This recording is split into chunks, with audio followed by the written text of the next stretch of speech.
ఉంది సంచల కూర గిల్లుతున్నాము. మా వీధిలో ఎదరికెళ్తే పొలాలు ఉంటాయి, పొలాల నుంచి తీసుకొచ్చింది.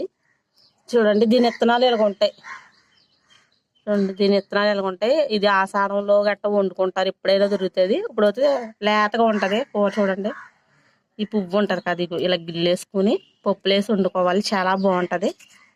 మా ఇంట్లో చాలా ఇష్టంగా తింటారు.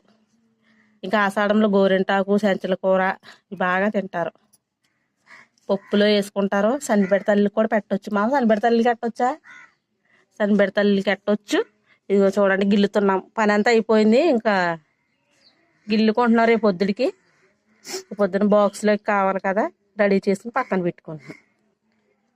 చూడండి మీరు తింటారు, ఎప్పుడైనా తింటే కామెంట్ చేసి లైక్ చేయండి. సంచల కూర ఎంతమందికి ఇష్టమో.